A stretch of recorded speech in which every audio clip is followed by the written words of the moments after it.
Hola, ¿qué tal? Muy buenas noches. Bienvenidos y muchas gracias por la compañía, como siempre. Hoy vamos a tratar el tema, obviamente, de UPM, la relación con la República Argentina, la posibilidad de llegar otra vez a La Haya.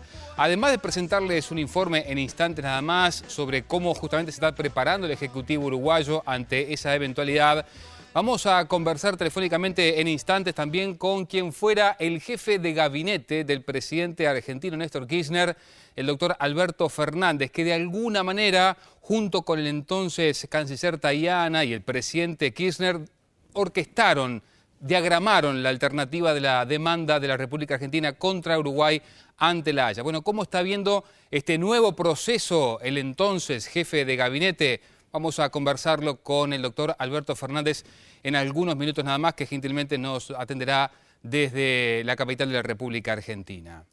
A eso le agregamos la entrevista que vamos a sostener en nuestro segundo tramo con el presidente del Partido Independiente, una vez más candidato a la presidencia por esa colectividad política.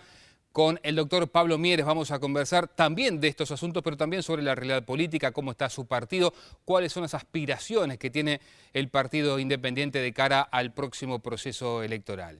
Y a eso, como siempre, el aporte de nuestros compañeros, a quien ya saludo. Nicolás Núñez, ¿cómo estás? Buenas noches. Buenas noches, Alfredo. Buenas noches a todos los televidentes. Se está llegando a la recta final de la negociación del Consejo de Salarios y hay varias paralizaciones. Por ejemplo, a nivel de la bebida, un conflicto muy particular que se está desarrollando. No hubo entrega de bebidas en el día de hoy a una cadena de grandes supermercados. Lo mismo va a pasar mañana. Bueno, sobre eso y otros asuntos vamos a estar conversando con Richard Ried. Sí, porque entre otras cosas se ha dado un encuentro de este dirigente sindical con el presidente de la República. Vamos a enterarnos de qué se trata ese asunto. También saludo a Daniel Rodríguez. ¿Cómo estás, Daniel? Buenas noches. Hola, Alfredo. Buenas noches. Bueno, precisamente el funcionamiento de la Corte de La Haya, la estrategia uruguaya, ¿qué se puede hacer desde el lado argentino?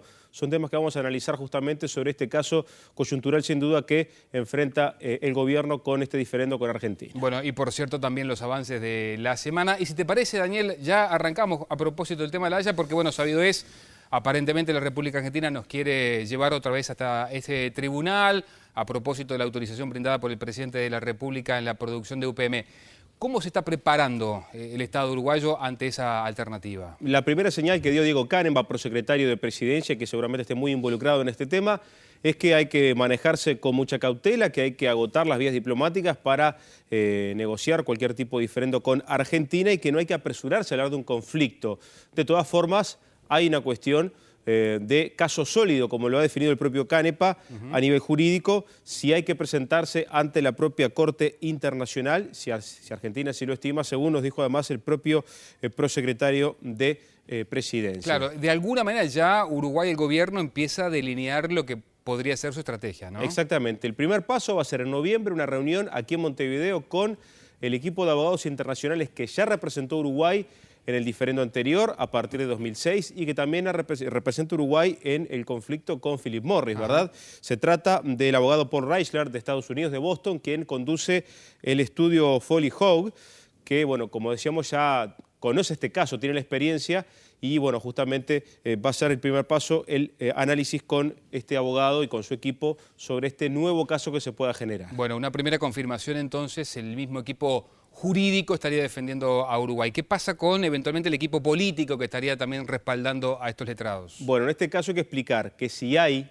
una demanda, si hay que ir a La Haya, bueno, se designa un agente y un coagente. Vamos a tomar la referencia del caso anterior, donde estaba Héctor Grossespiel en este primer lugar, y también intervinieron el embajador en su momento en Holanda, Carlos Mora, y también Carlos Gianelli, quien era embajador en Estados Unidos. Gente con mucha experiencia además a nivel jurídico y con carrera diplomática. Además de eso está justamente el equipo de abogados, los abogados locales que la Cancillería seguramente ponga a trabajar y asesores. Recordamos que en su momento estuvo también Gonzalo Fernández, se contrataron abogados para asesorar, como el caso de Edison González Lapeire, además de los que tenía la propia Cancillería, estos embajadores que decíamos, y obviamente el staff se completa con expertos internacionales, que en su momento fueron los profesores Luigi Condorelli de Italia y Alan Boyd de Escocia. expertos no solamente en materia legal, en materia de derecho público internacional, sino también en cuestiones ambientales, porque hay justamente una particularidad en este caso que hay que atender también desde todo lo que es el enfoque jurídico de este caso. Bueno, ¿quién puede ser designado como agente? No se sabe hasta ahora, por lo menos no ha trascendido. Sí se puede tener ya claro que los coagentes, o por lo menos un coagente, va a ser el embajador uruguayo en Holanda actualmente, ¿verdad? Bien, ¿cuánto nos puede llegar a costar, si es que efectivamente se concreta en materia de plata a todos los uruguayos esta nueva instancia en La Haya? Bueno, hay que decir que en este caso el dinero hay que fijarlo, ¿verdad? Pero bueno, como antecedente está que el caso anterior, de 2006 a 2010, costó más de 8 millones de dólares entre honorarios y diversos gastos. Hablamos de abogados internacionales que cobran por hora cuando les toca actuar, ¿verdad? En el caso de Philip Morris, que también lo tiene el estudio Foley Hawk, bueno, estamos hablando que una primera etapa que ya se agotó y que se aceptó que hay caso ante el CIADI, bueno, es $1 millón lo que ya le costó al gobierno, pero gran parte de eso, la mitad por lo menos, va a ser financiado por la ONG Kids Tobacco Free, que apoya justamente la causa uruguaya y de aquellos países que sean demandados por multinacionales tabacaleras porque entienden que son casos que hay que defender para preservar la salud de la gente y la soberanía de un país que quiere marcar normas sanitarias sin intervención de una empresa internacional. Exactamente. Ustedes saben que sobre el fondo del asunto La Haya le dio la razón al gobierno uruguayo, el Estado uruguayo, le cuestionó las formas.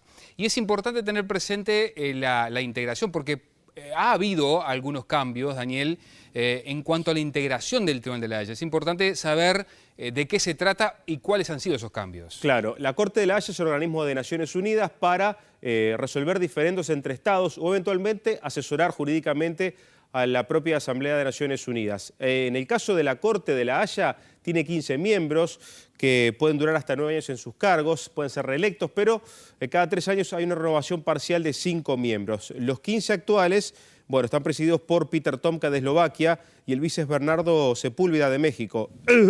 Perdón. ¿Sí? Hay jueces de Japón, Francia, Nueva Zelanda, Marruecos, Rusia, Brasil, Somalia, Gran Bretaña, China, Estados Unidos, Italia, Uganda e India. Con respecto a lo que fue la integración anterior, que tuvo que ver con el caso uruguayo, bueno, hay cambios, se mantienen jueces de Estados Unidos y de China, pero son otros, influye mucho que son del Consejo de Seguridad, que también elige a los jueces en este caso, y también hay magistrados que dejaron su lugar, que eran los de Jordania, Alemania y Sierra Leona. Los estados parte que no tienen un magistrado de su país pueden pedir uno especial para integrar la Corte. Uruguay en su momento pidió un español que se llamaba Santiago Torres Bermúdez y Argentina a Raúl Viniesa. De ahí está un poco la integración que tiene la Corte, que bueno, justamente busca tener una integración lo más amplia posible en cuanto a criterios geográficos y que no repita más de un miembro de un mismo país. Bien, sobre el final, y mientras tomás ese sorbo de agua, Daniel, te pregunto, ¿qué se puede esperar haga o cuál podría llegar a ser la argumentación de la República Argentina ante la eventualidad, reitero, que lleguemos a una instancia de La Haya? Bueno, por un muy buen dato que tenemos a nivel jurídico, pueden pasar varias cosas. Por revisar lo que es la sentencia anterior, recordemos el hecho que hay un caso anterior es importante, revisar la sentencia, que esto nunca pasó, y después lo otro que se puede hacer es interpretar la sentencia. Son planteos que Argentina puede llegar a hacer, o revisar o interpretar. La interpretación, por ejemplo, tiene que ver con si Uruguay admitió un aumento de la producción, cosa que no estaba específicamente permitida en el fallo anterior. Eso es un tema que puede llegar a plantearse. Ahora bien, lo que nos dijeron es que seguramente la estrategia argentina apunte a otro lado y que es a una medida cautelar, para que en 1 o 2 meses de forma urgente se resuelva esto y bueno, se pueda tener entonces una respuesta por parte de la Corte. Recordemos que si hay caso y se plantea, hay una instancia escrita que hay que presentar en inglés o en francés, idiomas oficiales, y después está la instancia oral que es en la propia Corte de La Haya.